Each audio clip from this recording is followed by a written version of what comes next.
Pax vobiscum, everyone. Welcome back to the channel. Today we are going to continue reading Black Beauty by Anna Sewell.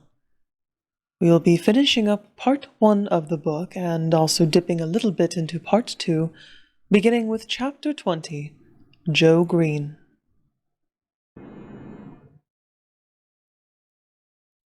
Joe Green went on very well. He learned quickly, and was so attentive and careful that John began to trust him in many things. But as I have said, he was small for his age, and it was seldom that he was allowed to exercise either Ginger or me. But it so happened one morning that John was out with Justice in the luggage cart, and the master wanted a note to be taken immediately to a gentleman's house, about 3 miles distant, and so he sent his orders for Joe to saddle me and take it, adding the caution he was to ride steadily. The note was delivered, and we were quietly returning when we came to the brick field. Here we saw a cart heavily laden with bricks. The wheels had stuck fast in the stiff mud of some deep ruts, and the carter was shouting and flogging the 2 horses unmercifully. Joe pulled up. It was a sad sight. There were the 2 horses, straining and struggling with all their might to drag the cart out, but they could not move it. The sweat streamed from their legs and flanks, their sides heaved, and every muscle was strained, while the man, fiercely pulling at the head of the 4-horse, swore and lashed most brutally. "Hold hard," said Joe. "Don't go flogging the horses like that. The wheels are so stuck they cannot move the cart." The man took no heed, but went on lashing. "Stop, pray stop," said Joe. "I'll help you lighten the cart. They can't move it now." "Mind your business, you impudent young rascal, and I'll mind mine." The man was in a towering passion and the worse for drink, and laid on the whip again. Joe turned my head, and the next moment we were going at a round gallop toward the house of the master brickmaker. I cannot say if John would have approved of our pace, but Joe and I were of both one mind, and so angry that we could not have gone slower. The house stood close by the roadside. Joe knocked at the door and shouted, "Hello, is Mr. Clay at home?" The door was opened, and Mr. Clay himself came out. "Hello, young man. You seem in a hurry. Any orders from the squire this morning?" "No, Mr. Clay, but there's a fellow in your brickyard flogging 2 horses to death. I told him to stop, and he wouldn't. I said I'd help him lighten the cart, and he wouldn't.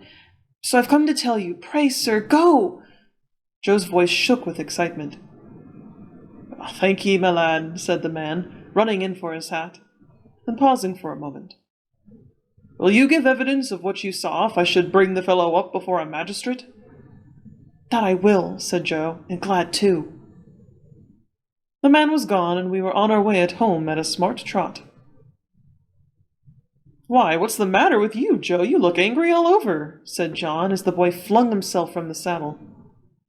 "I am angry all over, I can tell you," said the boy, and then in hurried, excited words he told all that had happened. Joe was unusually such a quiet, gentle fellow, that it was wonderful to see him so roused.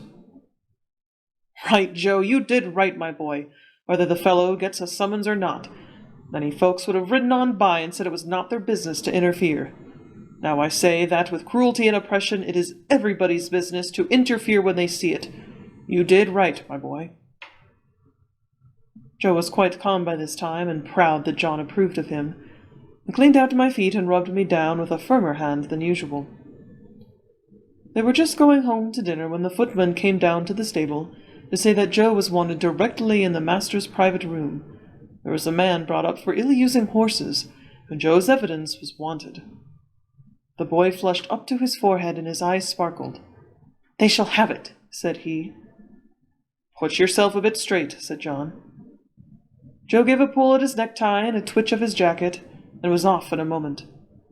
Our master being one of the county magistrates, cases were often brought to him to settle, or say what should be done. In the stable we heard no more for some time, as it was the men's dinner hour.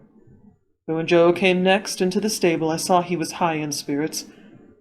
He gave me a good-natured slap and said, "We won't see such things done, will we, old fellow?" We heard afterward that he had given his evidence so clearly, and the horses were in such an exhausted state, bearing marks of such brutal usage, that the carter was committed to take his trial and might possibly be sentenced to 2 or 3 months in prison.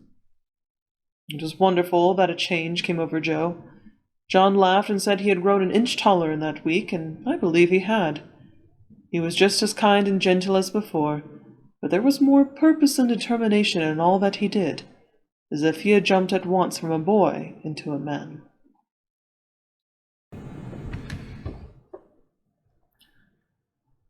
Now I had lived in this happy place 3 years, but sad changes were about to come over us. We heard from time to time that our mistress was ill. The doctor was often at the house, and the master looked grave and anxious. Then we heard that she must leave for home at once, and go to a warm country for 2 or 3 years. Oh, the news fell upon the household like the tolling of a death bell. Everybody was sorry, but the master began directly to make arrangements for breaking up his establishment and leaving England. We used to hear it talked about in our stable. Indeed, nothing else was talked about.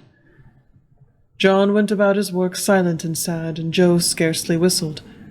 There was a great deal of coming and going. Ginger and I had full work. The first of the party who went were Miss Jessie and Flora, with their governess. They came to bid us goodbye. They hugged poor Merrylegs like an old friend, and so indeed he was. Then we heard what had been arranged for us. Master had sold Ginger and me to his old friend, the Earl of Wessex, for he thought we should have a good place there. Merrylegs he had given to the vicar, who was wanting for a pony for Mrs. Blomfield, but it was on the condition that he should never be sold, and that when he was past work he should be shot and buried. Joe was engaged to take care of him and help in the house, so I thought that Merrylegs was well off. John had the offer of several good places, but he said that he should wait a little and look around. The evening before they left, the master came into the stable to give some directions, and to give his horses the last pat. He seemed very low-spirited. I knew that by his voice. I believe we horses can tell more by the voice than many men can. "Have you decided what to do, John?" he said. "I find that you have not accepted either of those offers." "No, sir. I have made up my mind that if I could get a situation with some first-rate colt-breaker and horse-trainer, it would be the right thing for me. Many young animals are frightened and spoiled by wrong treatment, which need not be if the right man took them in hand. I always get on well with horses, and I could help some of them to a fair start. I should feel as if I was doing some good. What do you think of it, sir?" "I don't know of a man anywhere," said the master, "that I should think so suitable for it as yourself. You understand horses, and somehow they understand you, and in time you might set up for yourself.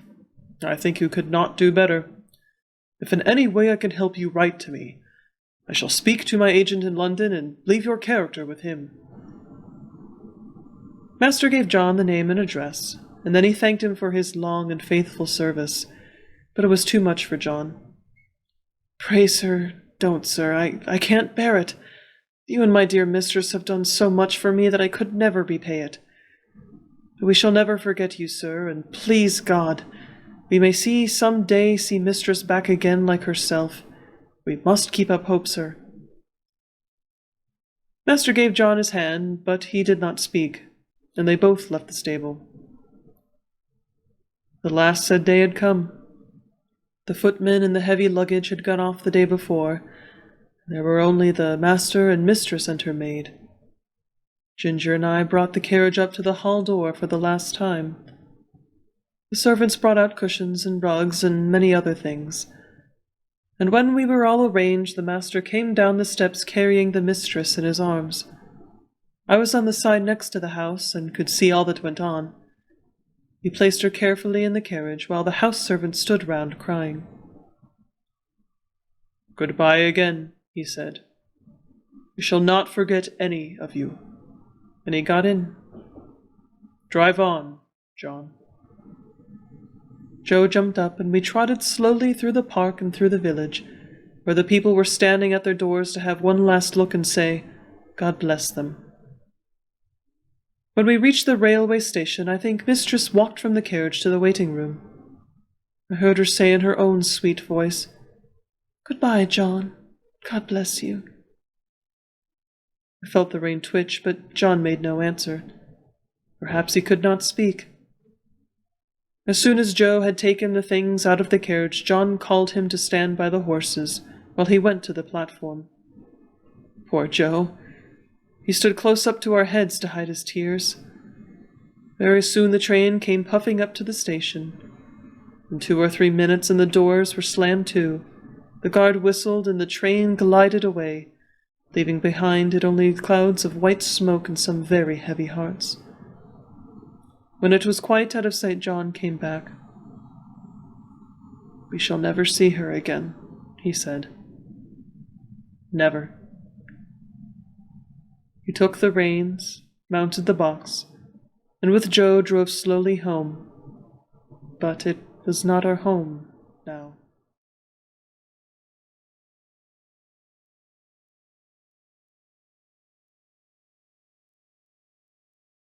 The next morning after breakfast, Joe put Merrylegs into the mistress's low chaise to take him to the vicarage.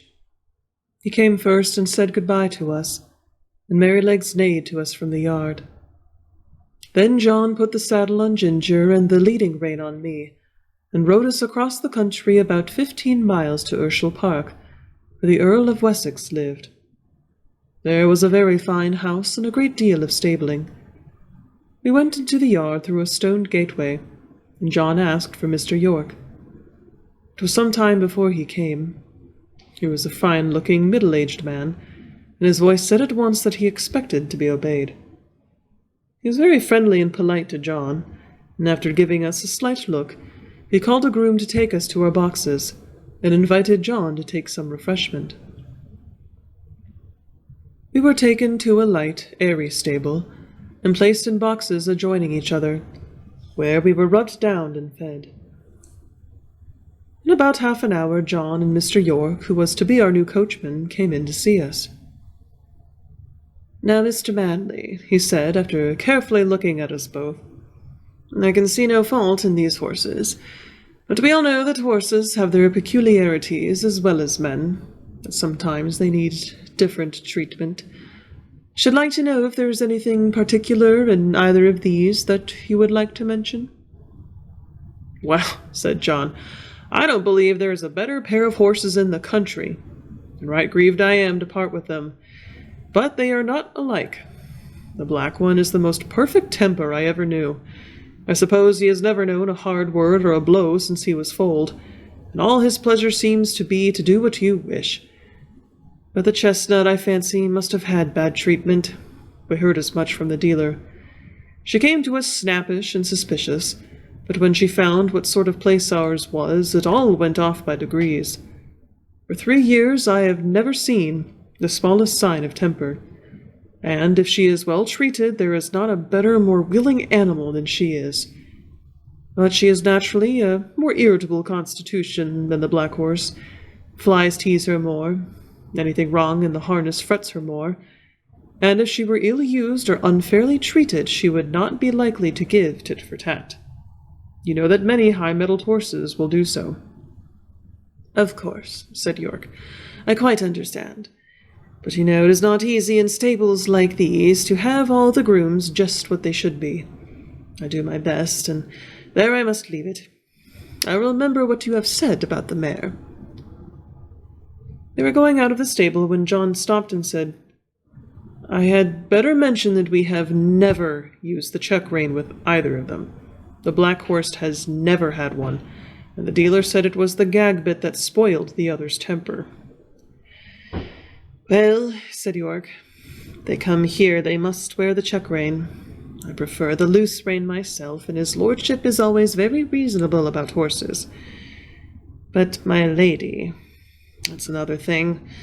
She will have style, and if her carriage horses are not reined-up type, she wouldn't look at them. I always stand out against the gag bit, and shall do so, but it must be tight up when my lady rides." "Oh, I'm sorry for it, very sorry," said John. but I must go now or I shall lose the train." He came round to each of us to pat and speak to us for a last time. His voice sounded very sad. I held my face close to him. It was all I could do to say goodbye. And then he was gone, and I've never seen him since. The next day Lord Wessex came to look at us. He seemed pleased by our appearance.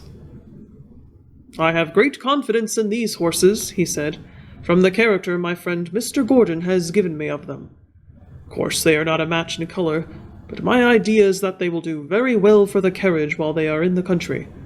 Before we go to London I must try to match Baron. The black horse, I believe, is perfect for riding." York then told him what John had said about us. "Well," said he, "you must keep an eye to the mare, and put the check rein easy. I dare say they will do very well with a little humouring at first. I'll mention it to your lady." In the afternoon we were harnessed and put in the carriage, and at the stable clock struck 3 we were led round to the front of the house. It was all very grand, and 3 or 4 times as large as the old house at Birtwick, but not half so pleasant if a horse may have an opinion. 2 footmen were standing ready, dressed in drab livery, with scarlet breeches and white stockings.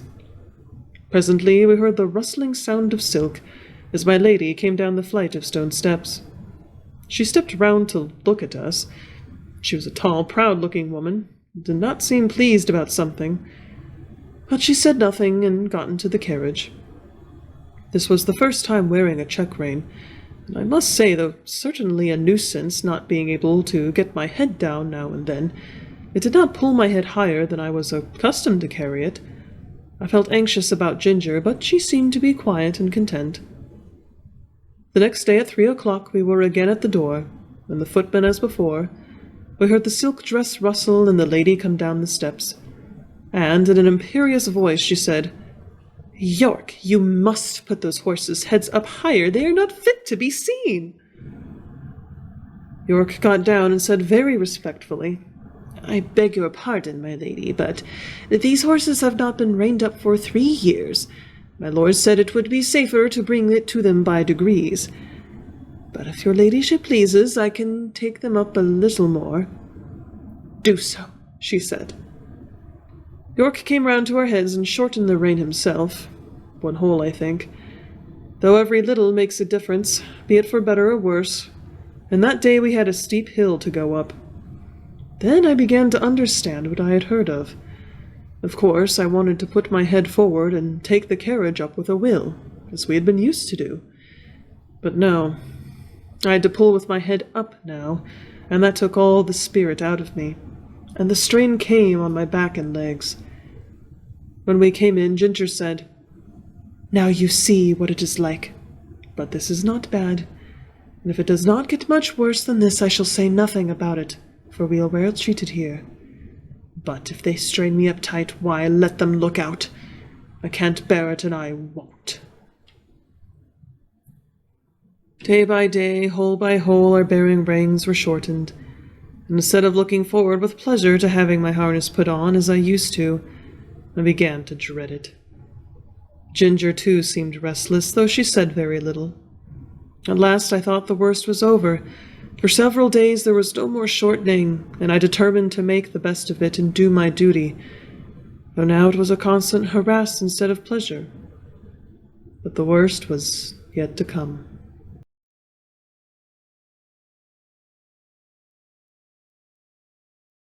One day my lady came down later than usual, and the silk rustled more than ever. "Drive to the Duchess of Blandings," she said, and then after a pause, "Are you ever going to get those horses up, York? Race them at once, and let us have no more of this humouring and nonsense." York came to me first, and while the groom stood at Ginger's head, I drew my head back and fixed the rein so tight that it was almost intolerable. Then he went to Ginger, who was impatiently jerking her head up and down against the bit, as was her way now. She had a good idea of what was coming, and the moment York took the rein off the terret in order to shorten it, she took her opportunity and reared up so suddenly that York had his nose roughly hit, and his hat knocked off. The groom was nearly thrown off of his legs. At once they both flew to her head. She was a match for them. They went on plunging, rearing, and kicking in an almost desperate manner. At last she kicked right over the carriage pole and fell down, after giving me a severe blow to my near quarter.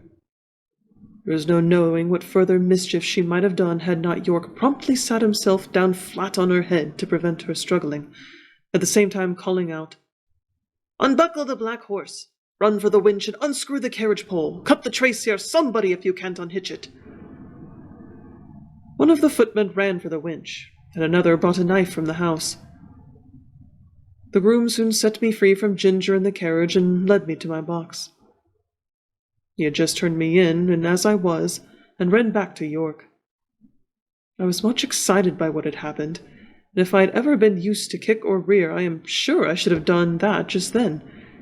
But I never had, and there I stood, angry, sore in my leg, my head still strained up to the terret on the saddle, and no power to get it down. I was very miserable and felt very much inclined to kick the first person who came near me. Before long, however, Ginger was led in by 2 grooms, a good deal knocked about and bruised. York came with her and gave his orders, and then came to look at me. In a moment he let down my head. "Confound these check-reins," he said to himself. "Thought we should have some mischief soon. Master will be sorely vexed, but there's if a woman's husband can't rule her, of course a servant can't. Oh, so I wash my hands of it. If she can't get to the Duchess's garden party, I can't help it." York did not say this before the men. He always spoke respectfully when they were by. Now he felt me all over, and soon found the place above my hock where I had been kicked. It was swelled and painful. He ordered it to be sponged with hot water, and then some lotion was put on. Lord Wessex was most put out when he learned what had happened. He blamed York for giving way to his mistress, to which he replied that in the future he would much prefer to receive his orders only from his lordship. But I think nothing came of it, for things went on the same as before. I thought York might have stood up better for his horses, but perhaps I am no judge. Ginger was never put into the carriage again. But when she was well of her bruises, one of Lord Wessex's younger sons said that he should like to have her. He was sure she would make a good hunter. As for me, I was obliged to still go into the carriage, and had a fresh partner called Max. He had always been used to the tight rein. I asked him how he bore it. "Well," he said, "I bear it because I must. But it is shortening my life, and it will shorten yours too if you have to stick with it." "Do you think," I said, "that our masters know how bad it is for us?" "I can't say," he replied, "but the dealers and the horse doctors know it very well. I was at a dealer's once who was training me and another horse to go as a pair. He was getting our heads up, as he said, a little higher and a little higher every day. The gentleman who was there asked him why he did so.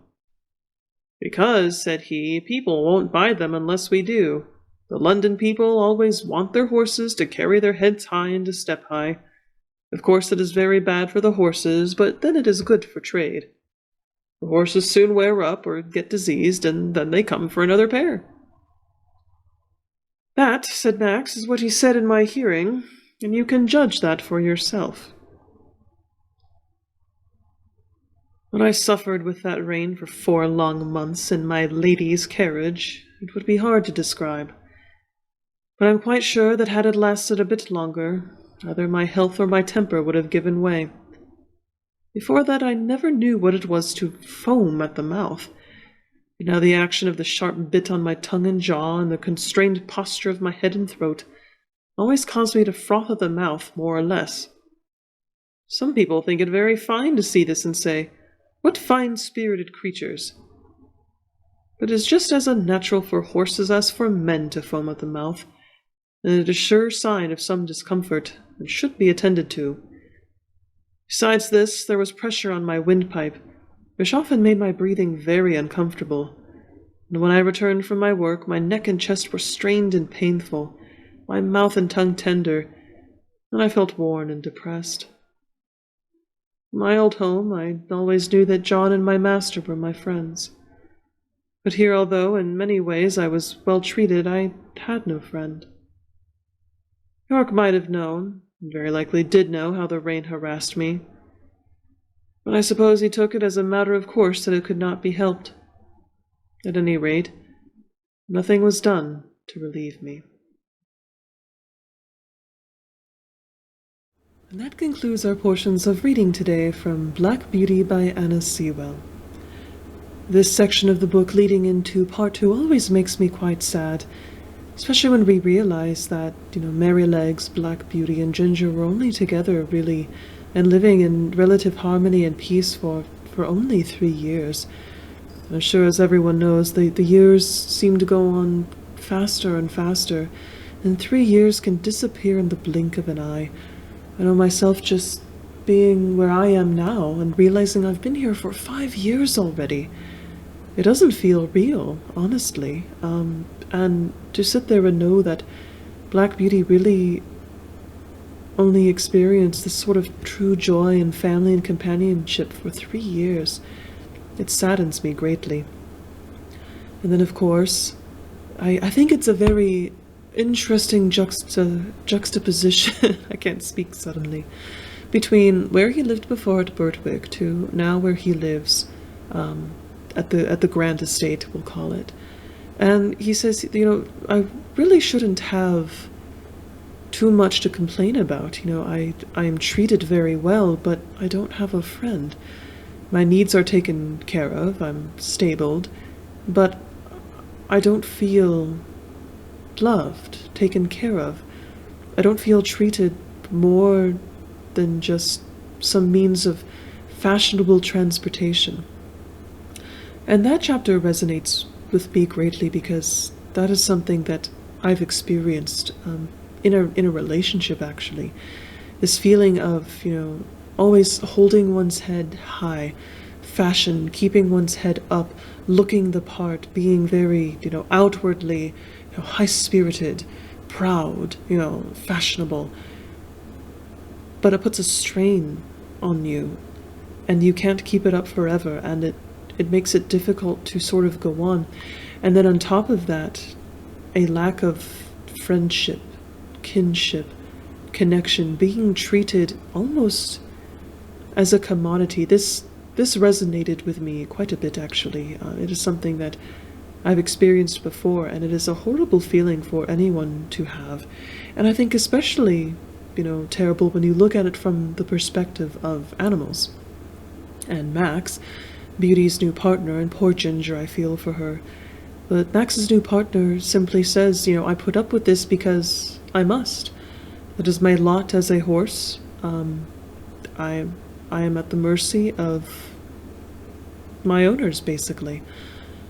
And I think that is an important lesson to consider, is that, animals do us great service, especially horses. Horses throughout history, they have, taken us to war, taken us to heal, drawn carts and everything. They allowed mail to happen.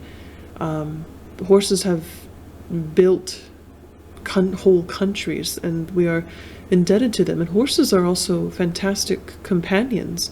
They can, like as we've seen with Black Beauty, they can sense danger. They can take us away from danger. In some cases, horses and mules have even fought danger on the behalf of their owners, even.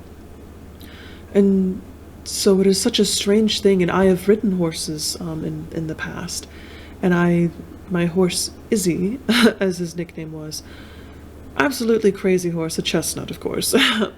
And our ritual, the first thing he would try to do would be to bite me as I walked into his stall, and I would greet him with a punch to the mouth, which, if you know horses, that is how they work with each other, lots of biting and kicking. But that would establish our relationship for the day. He asserted his will, I asserted mine back, and he would say, all right, I will allow you to ride me. But I would die for that horse. I loved that horse more than anything. But that is something that we see here, is that there's that lack of love. Black Beauty went from some place where he was considered almost a part of the family, where he was held on the same level. He wasn't just a commodity or a piece of transportation for the master and the mistress and for Joe and John. He was a member of their families in a way. So was Ginger and Merrylegs, and now he's in this sort of gilded cage where everything's fine, everything's okay, but it is slowly killing him physically and spiritually. And so I think that is another reason why I love this book, and why I think people, if you'll pardon the expression, sleep on this book quite a bit. Not only does it tackle in a very unique way the concept of animal cruelty, but just life in general, and is a good foil and a good metaphor for many things that we see. And I find myself relating more to this fictional horse many times than to many of the characters portrayed in modern media today. So I cannot... This is probably going to be my favorite Vestavox episode, and I've been annotating in the book and writing down notes, and I hope we can all have a wonderful discussion about it. It is something that, if you have children, particularly, honestly, I would say ages 13 to even well into adulthood, I would say this is a fantastic book to read, but I think especially would be an important book to hand somebody in their formative years and say, read this. It will provide a perspective on things that I don't think you really get a chance to see with this amount of clarity nowadays. Anyway, I will cease my ranting, and I look forward to seeing you in the next video. Next up, we have another Vestal Virgin Plays. I was going to release last week the completion of the Vestal Virgin Plays, but me and technology do not mix, and somehow, I do not know how, I completely finished the game. I did my video, went to download it, and played it back just for quality check, and the whole first half of it was missing. It was corrupted, or just a blank screen, no sound, and then it would suddenly kick up about 30 minutes later into the second half. I still don't know what happened, and then I went back. Honestly, at this point, I couldn't even begin to tell you. Me and technology, not good friends. I seem to have an anti-technology aura. I belong in the ancient temples where there was not a computer or phone to be seen. So that being said, I hope you all have a wonderful day. Enjoy your weekend, and I look forward to seeing you in the next video. Goodbye.